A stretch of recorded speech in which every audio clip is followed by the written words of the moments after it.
For this unit and lesson, we are talking about how to use the verb hacer, or more specifically, hace, to talk about how long somebody's been doing something. So there's a couple ways to do this, but it's actually pretty simple and straightforward. So you do hace plus expression of time. Okay, so we're going to say hace plus an amount of time, then que plus the verb. So you just got to look at making sure you get all four steps of this, and that would probably be the most complicated part. So here we say hace, you see that first step. Then the amount of time is un mes, which is 1 month. Then que, and then the verb in the present tense, estudio. So you see how it follows that 1, 2, 3, 4, right in order. Hace un mes que estudio español, which means I have been studying Spanish for 1 month. Here's another example. Hace, see how we started with that same thing. Then the amount of time here is 2 años, 2 years. Que, right? And in this case, the verb, because it's estudian, and it could be ellos, ellas, or ustedes, we put ellas in front of that present tense verb just to indicate who our subject is.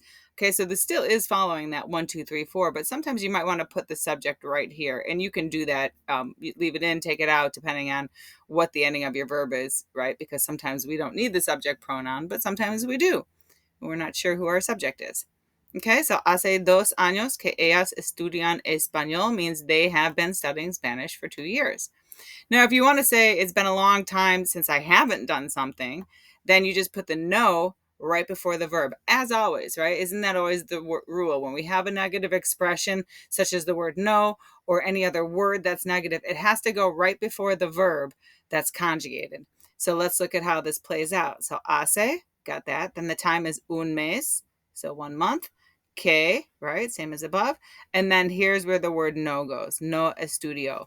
Now, we don't have to say yo no estudio because, right, we know the ending estudio can only go with yo. It's the yo form, and no other subjects are possible. So in that case, the subject pronoun yo can be left out of the sentence. So I have not studied Spanish for 1 month. And then same thing here, right? Hace 2 años que ellas no estudian, right? So the rule is that when you are placing the subject pronoun in here, it goes subject pronoun, no goes directly before the conjugated verb, and then there's your conjugated verb. And that means they have not studied Spanish for 2 years.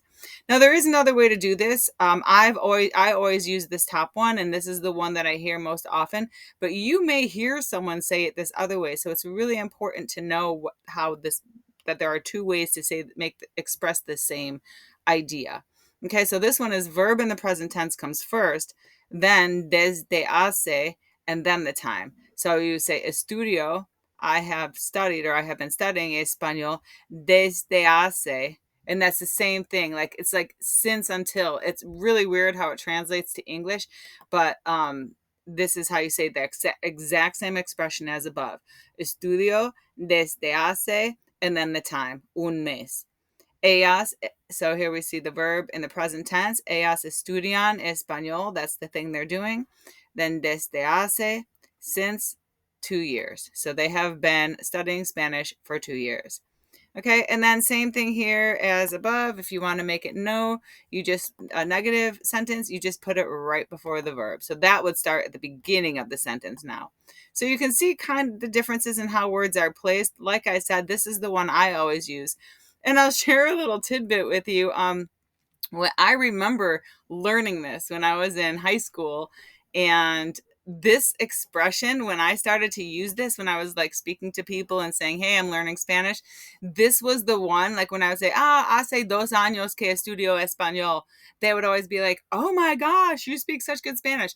So this is a really good one to sound more advanced, to be taking your Spanish to the next level. And it really, you can express a lot of things using this particular construction. So hopefully this is helpful, and hopefully you'll be able to put this to use.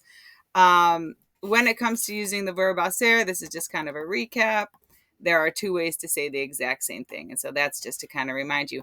And these notes were taken right out of your course content. So if you want to go look at it there, you can find it here in your course outline.